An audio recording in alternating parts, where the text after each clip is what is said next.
আমাদের দাবি হচ্ছে চিলমারি ভাসমান তেল ডিপো অবিলম্বে 5 দফা দাবি আমাদের বাস্তবায়ন করতে হবে। না হলে আমরা বলেছিলাম, সময় দিয়েছিলাম যে 23 তারিখে 23/6 হবে এটা বাস্তবায়নের শেষ তারিখ, আর 30 তারিখ হবে আমাদের কঠোর আন্দোলনের ঘোষণা। 30 তারিখ হবে আমাদের কঠোর পরবর্তী আন্দোলনের ঘোষণা। আমরা চাই না, আমরা সংঘাত চাই না, আমরা শান্তিতে আলোচনার মাধ্যমে সমাধান চাই। অদ্যাবধি আমরা এই সংগঠনের পক্ষ থেকে সকল দপ্তরে, সরকারি সকল দপ্তরে আমরা নিবেদন বারবার করেছি, বহুবার করেছি। আমাদের দাবির আবেদনের একটি পত্র ব্যবস্থা গ্রহণ করেন নাই কর্তৃপক্ষ। আমরা আন্তরিকভাবে দুঃখিত যে আমরা শ্রমিক জন্য আমরা তাদের কাছে মূল্যায়ন হইনি, কিন্তু আমাদের কাছে আমাদের দেশের নাগরিক, আমাদের তো ভালোভাবে বাঁচা কর্ম পাওয়ার অধিকার আছে। যেহেতু সরকার কর্মসংস্থানের জন্য ব্যবস্থা করছে, সেখানে কোম্পানির কতিপয় কর্মকর্তা বিবিসির অবহেলার কারণে আজকে চিলমারি ডিপো থেকে সকল সুযোগ সুবিধা এই উত্তরবঙ্গের লোক বঞ্চিত হচ্ছে। অতীব দুঃখের বিষয়, 2 থেকে 1 বছর, এই 2 থেকে 3 বছর পর্যন্ত হয়তো পরিচালিত হচ্ছিল। তারপরে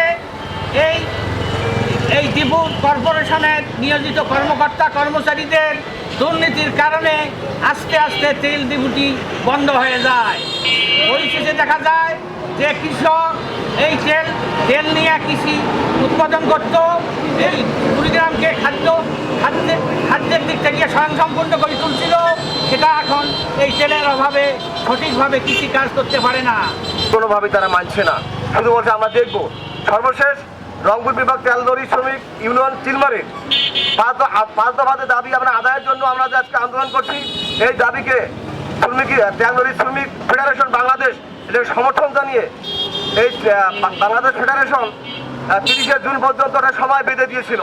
এই 30শে জুনের মধ্যে যদি এটা 22 ফেব্রুয়ারি না করা হয় এবং এই চিলমারির ডিপোতে তেল সরবরাহ যদি পুনরায় চালু করা না হয়, তাহলে আমরা আবারও 21শে জুলাই পর্যন্ত সময় দেবো। 21শে জুলাই যদি তারা আমাদের দাবি দেওয়াকে মেনে না নেয়, তাহলে 22 তারিখ থেকে আমাদের লাগাতার আমাদের ট্যাং লরি চলাচলে আমার ধর্মঘট আমরা আহ্বান করবো এবং ধর্মঘট আমরা সেটা আমরা বাস্তবায়ন করার চেষ্টা করবো।